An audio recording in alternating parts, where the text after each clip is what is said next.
Welcome to the debate. Today, we are addressing, one of the most pressing governance questions of the decade, the accelerating integration of autonomous artificial intelligence systems right into the very core of corporate decision-making. This shift demands that we move beyond just theoretical discussion and really decide how organizations should structure and manage this immense power. Indeed. And the fundamental disagreement, I think, isn't really about if AI will govern, but how that governance is actually implemented.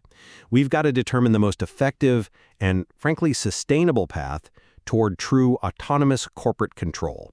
Does that path involve the formal appointment of AI to traditional human roles like CEO or board member? Or perhaps is the superior approach the development of these deeply integrated internal digital command centers that manage operations without needing the formal titles? My position is clear on this. Formal appointment, often conceptualized as the I board or, an integrated board member, is essential. Supported by dedicated regulatory and internal policy frameworks, this formal structure is, I believe, necessary to ensure accountability, transparency, and the full legal realization of AI governance potential. We simply must formalize the structure because, that's the only way to effectively regulate the power involved. Okay, I come at it from a different way. I argue that deep, functional integration, realized through scalable operational systems like digital command centers, or DCCs, is the far more practical and, I'd say, superior route. It delivers immediate, measurable efficiency benefits, critically including the reduction of those pesky agency costs, while intelligently bypassing the complex legal friction associated with, essentially, forcing a legal personality onto a software system. Right. Let's delve into why that formality matters, though. While these early appointments of AI might appear symbolic, they are in fact crucial milestones. They force companies to stop viewing AI as merely, an internal tool and start treating it as a genuine decision-making entity. This compels companies, and regulators too, to address accountability and transparency head-on. We actually saw this trend beginning years ago, validating the World Economic Forum's 2015 prediction that an AI would sit on a corporate board by 2026. The evidence of those initial steps is certainly compelling, at least as narrative markers, I'll give you that. Absolutely. Deep Knowledge Ventures appointed Vital to its board way back in 2014. Tieto appointed Alicia T. as a top manager in 2016, and most recently, Dictador appointed the humanoid robot Mika as CEO in 2023. Now, these aren't just PR stunts. They are acts that establish a precedent for authority. Furthermore, the iBoard concept proposes a dedicated operational context, essentially drafting corporate policies and codes in dual versions, one for human interpretation and a parallel version specifically designed for autonomous systems based on specific AI-accessible metrics. Mm-hmm. This dual approach, it mandates that AI adheres to key governance principles like fair treatment to all shareholders by translating concepts like informed consent and non-discrimination into concrete, measurable outputs. This makes the AI accountable, just like any human director would be. That's a sophisticated argument for preemptive policy creation, and the dual policy concept is certainly fascinating. But I'm sorry, I just don't quite buy that the title itself, or even the promise of some future regulatory framework, delivers the substantive governance improvement that we need, today. True autonomous governance, the kind that radically improves corporate performance, is already being realized functionally. Functionally? In what form? Well, the primary path is the creation of comprehensive digital command centers, or the deep automation of individual high-level strategic functions. To take a definitive example, look at ADNOC's Digital Command Center, Panorama, introduced around 2018. This system utilizes intelligent analytical models and advanced AI to manage integrated information across over a dozen subsidiaries. Panorama integrates approximately 10 million sensors, leveraging digital twins and blockchain technology. It operates as a kind of digital factory, processing vast amounts of information and issuing real-time operational recommendations for a massive organization with over, $60 billion in turnover? Okay. And you see this as superior because it avoids the formality aspect? Precisely. Panorama demonstrates the practical shift. Its ability to provide real-time transparency across subsidiaries and leverage predictive analytics drastically reduces agency costs. You know, those internal inefficiencies and potential conflicts of interest that arise when managers might pursue self-interest rather than shareholder value. It achieves high accountability and efficiency immediately, without the AI holding a formal C-suite or board seat. This route is efficient, it's immediately scalable, and it doesn't need to wait for regulatory bodies to redefine what a natural person is in a legal context. I acknowledge the massive functional power and scale of systems like Panorama. It is undeniable in terms of operational efficiency. But your functional approach attempts to skirt what I see as the single greatest challenge in AI governance, navigating the black box problem and the regulatory requirement for explainability. If we formally appoint an ATRA, it becomes immediately subject to the same strict requirements for non-discrimination, transparency, and accountability as human directors. And that is exactly where the friction becomes untenable, in my view. Current legal and regulatory frameworks struggle profoundly with the complexity inherent in advanced algorithms. We have historical precedent for this resistance. I mean, in the U.S., credit systems have historically avoided implementing highly complex or opaque algorithms specifically because the law requires a fully understandable explanation for adverse credit decisions. If we mandate formal roles for black box systems, we are essentially forcing AI developers to suppress the necessary complexity and predictive power of their algorithms merely to fit into a legal compliance structure that was built for human reasoning. Why stifle the very intelligence we seek to harness by forcing formal titles? That historical avoidance, I would argue, limits our progress. We shouldn't let historical regulatory inertia dictate technological stagnation. Look at the efforts emerging globally, such as the EU's Right to Explanation initiative. This shows that regulatory pressure isn't just a barrier. It's actually a powerful force that drives industry to find solutions to the black box problem. The proposed iBoard solution addresses this not by simplifying the algorithm, but by offering that dedicated operational context I mentioned earlier.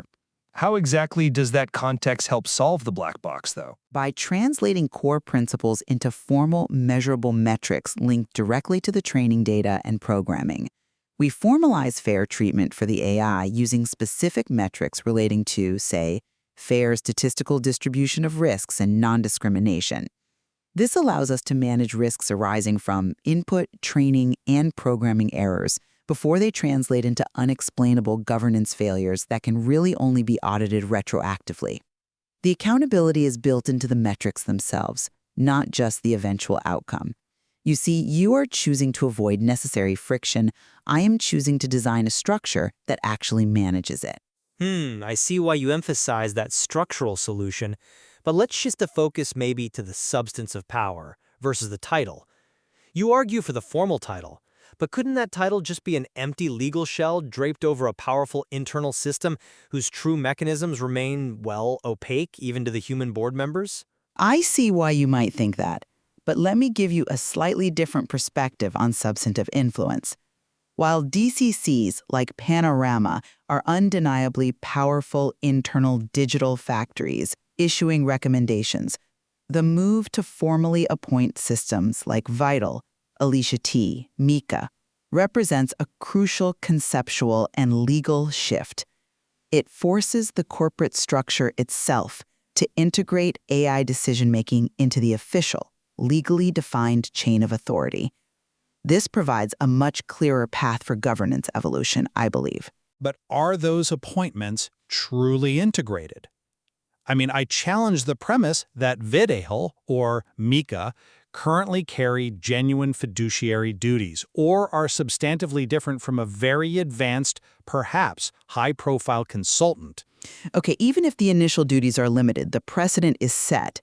It establishes that the AI is recognized as the decision-maker in a formal capacity, which in turn accelerates the necessity for regulatory change. Your DCCs conversely remain powerful advisory engines. If a major strategic failure occurs based on Panorama's recommendation, The legal responsibility still rests entirely and exclusively with the human directors who chose to follow the advice of a non-formal internal system. That's a compelling argument regarding legal exposure, I'll admit. But have you considered the functional reality here? Formal titles are often just operational contexts derived from human history, not some kind of technological necessity. The substantial work of governance, the real-time monitoring, the data integration, the strategic recommendations, is already handled by Panorama at a scale human directors simply cannot match. We are talking about a system integrating 10 million sensors and leveraging digital twins for dynamic modeling.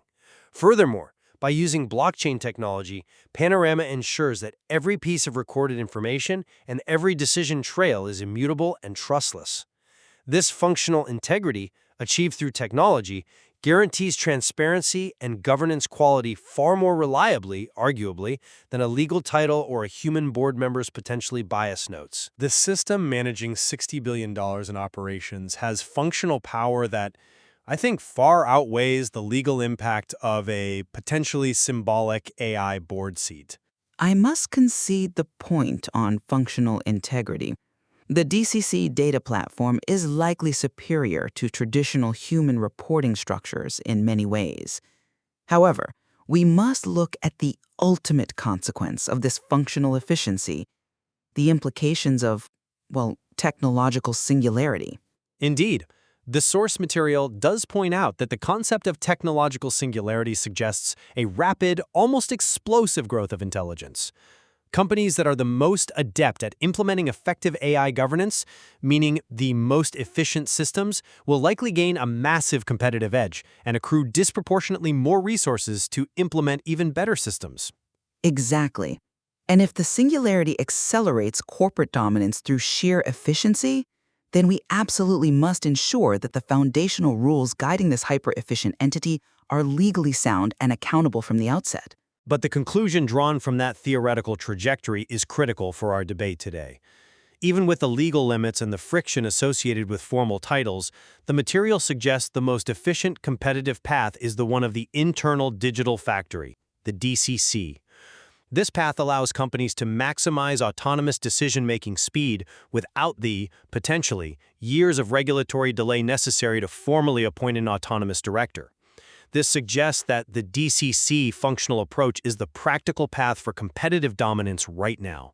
Why invite unnecessary legal baggage if the internal tool delivers the competitive edge and, potentially, accelerates us toward that singularity anyway? Well, I'm not convinced by that line of reasoning because it seems to ignore the long-term systemic risk.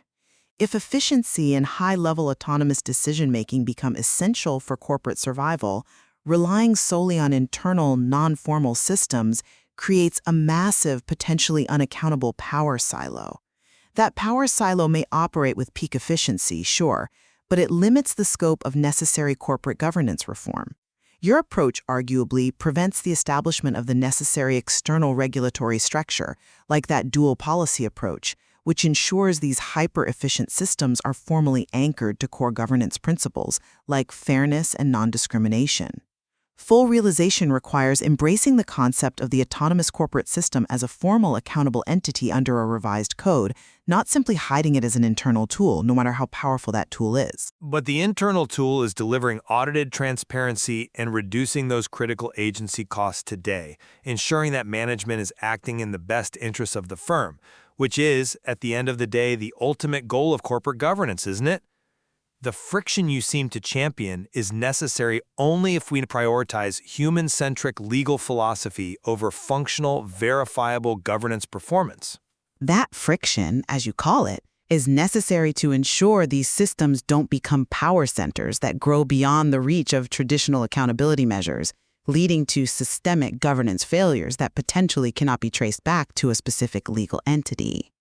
So, we are left then with two fundamentally distinct philosophies, it seems, for integrating intelligence into corporate control. My position remains firm. The formal path, exemplified by the iBoard concept and confirmed by those early AI appointments, is crucial for establishing the necessary legal and accountability frameworks, specifically those dual internal policies, to manage AI governance risks effectively. This, I argue, lays the groundwork for maximum future efficacy and ethical operation at scale. Conversely, the highly integrated digital command center approach demonstrates that the practical and competitive benefits of AI-driven governance, including real-time data integration, vast scale, and verifiable cost reduction, are already being achieved through functional implementation.